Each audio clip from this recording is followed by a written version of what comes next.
বিমানবন্দরে ভিআইপি মর্যাদা পেতে যাচ্ছেন প্রবাসীরা। শিগগিরই তা বাস্তবায়নে কার্যকরী পদক্ষেপ নিচ্ছে সরকার। তবে প্রথম অবস্থায় মধ্যপ্রাচ্যের প্রবাসীরা এই মর্যাদা পাবেন। প্রবাসী কল্যাণ ভবনে সংবাদ সম্মেলনে উপদেষ্টা ডক্টর আসিফ নজরুল জানান, প্রবাসীদের হয়রানি বন্ধে যা যা দরকার সবই করা হবে। মনির হোসেন তপুর রিপোর্ট।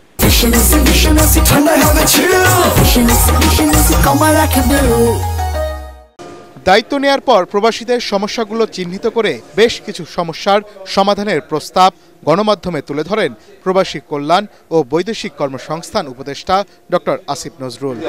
সংবাদ সম্মেলনে জানানো হয়, প্রবাসী কল্যাণ ব্যাংকে সরাসরি রেমিটেন্স পাঠানো যাবে, যাতে প্রবাসীরা ঋণের কিস্তি সহজে পরিশোধ করতে পারেন। একই সাথে দেশের শীর্ষ 12টি ব্যাংক থেকে প্রবাসীরা যাতে ঋণ সুবিধা পান সে উদ্যোগও নেওয়া হয়েছে। অগ্রণী ও সোনালী ব্যাংকে প্রবাসী কল্যাণ ব্যাংকের বুথও বসানো হবে বলেও জানান তিনি। রিক্রুটিং এজেন্টরা সাব এজেন্টের ক্ষেত্রে টাকা ফেরত দিয়েছে, প্রায় 100% ক্ষেত্রে টাকা ফেরত দেওয়া হয়েছে। সাব এজেন্টরা এখনো প্রবাসী যারা মালয়েশিয়া যেতে পারেনি তাদের ক্ষেত্রে টাকা ফেরত দেওয়ার ক্ষেত্রে মাত্র 25% অগ্রগতি হয়েছে।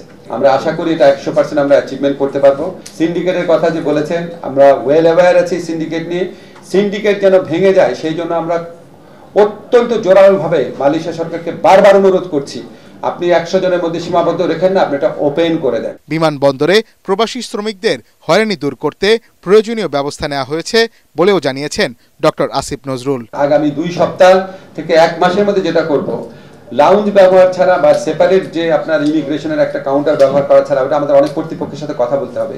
কিন্তু এয়ারপোর্টে যাওয়ার পর ওনার মধ্যে যে একটা অসহায় অবস্থা আছে, কোন গেট দিয়ে ঢুকবেন, তারপরে আপনার চেক ইনটা কিভাবে করবেন, কোনো ফর্ম থাকলে কিভাবে ফিল আপ করবেন, ইমিগ্রেশনে কোনো একটা কাগজ চাইলে অস্থির হয়ে যান, বুঝতে পারেন না, প্রত্যেকটা স্তরে পাশে দাঁড়িয়ে হেল্প করবে প্রবাসী কল্যাণ ডেস্কের কর্মী। দরকার হলে আমরা আউটসোর্সিং এর মাধ্যমে নতুন ছেলেদেরকে ট্রেনিং দিয়ে নিয়োগ করব।